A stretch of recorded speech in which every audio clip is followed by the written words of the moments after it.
السلام علیکم۔ جنت اور جہنم کیسی ہوگی؟ بسم اللہ الرحمن الرحیم۔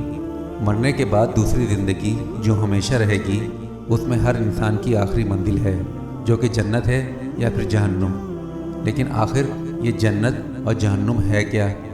کم و بیش تمام مسلمانوں کے ذہنوں میں اتنا تصور موجود ہے کہ اللہ تعالیٰ ایمان لانے والوں اور نیک عمل کرنے والوں کو آخرت میں انعام و اکرام سے نوازیں گے، جو کہ جنت کی صورت میں ہوں گے، جہاں وہ عیش و آرام کی زندگی بسر کریں گے، جبکہ ایمان نہ لانے والوں اور برے اعمال کرنے والوں کو آخرت میں اللہ تعالیٰ مختلف قسم کے عذاب دیں گے، جو کہ دوزخ کی صورت میں ہوگا، جہاں وہ تکلیف دہ زندگی بسر کریں گے۔ پہلے ہم اللہ کی رحمت یعنی جنت کے بارے میں قرآن و حدیث کی روشنی میں آپ کو چند تفصیلات بتاتے ہیں۔ جنت کی چوڑائی زمین اور آسمان کے برابر ہے۔ جنت کے پھل اور بہاریں دائمی ہوں گی۔ جنت میں بھوک اور پیاس نہیں ہوگی۔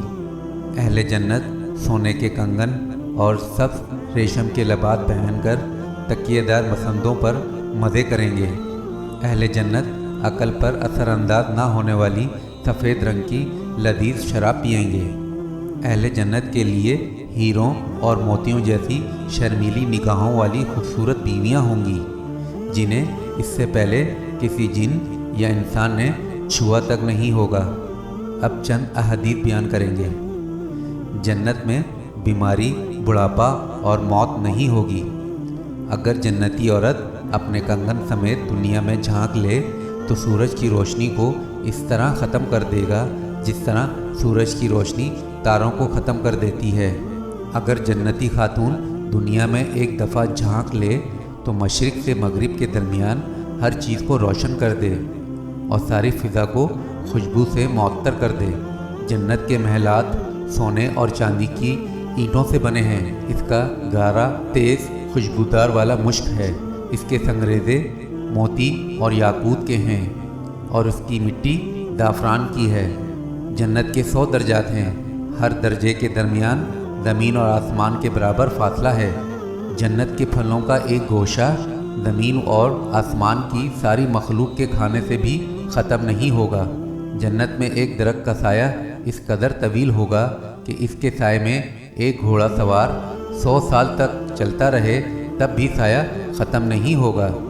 جنت میں کمان برابر جگہ ساری دنیا اور دنیا بھر کی تمام نعمتوں سے زیادہ قیمتی ہے۔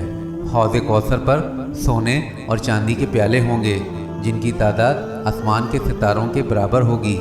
جہنم۔ اب اللہ پاک کے غضب و جلال یعنی جہنم کے بارے میں کچھ آیات ملاحظہ فرمائیں۔ جہنمیوں کے لیے آگ کے لباس کاٹے جائیں گے۔ ان کے سروں پر کھولتا ہوا پانی ڈالا جائے گا جس سے ان کی کھالیں ہی نہیں بلکہ پیٹ کے اندر کے حصے تک گل جائیں گے۔ جہنمیوں کے لیے آگ کا اوڑھنا اور آگ کا بچھونا ہوگا۔ جہنمیوں کے گردنوں میں توق، ہاتھوں میں زنجیریں اور پاؤں میں بیڑیاں پہنا کر آگ میں گھسیٹا جائے گا۔ جہنمیوں کو جہنم میں آگ کے پہاڑ صعود پر چڑھایا جائے گا۔ جہنمیوں کو پینے کے لیے زخمیوں سے بہنے والے خون اور پیپ کا آمیزہ دیا جائے گا۔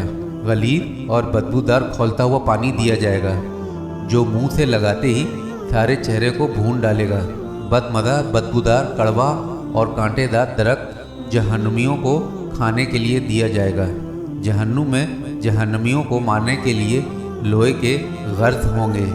جہنمیوں کو تنگ و تاری کوٹریوں میں ٹھوس دیا جائے گا جہاں وہ موت کی تمنا کریں گے لیکن موت نہیں آئے گی۔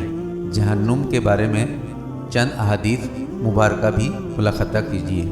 جہنم میں اونٹوں کے برابر سانپ ہوں گے جن کے ایک مرتبہ کاٹنے سے جہنمی 40 سال تک زہر کا اثر محسوس کرتا رہے گا، اور بچھو خچروں کے برابر ہوں گے جن کا ایک مرتبہ کاٹنے سے جہنمی 40 سال تک زہر محسوس کرتا رہے گا۔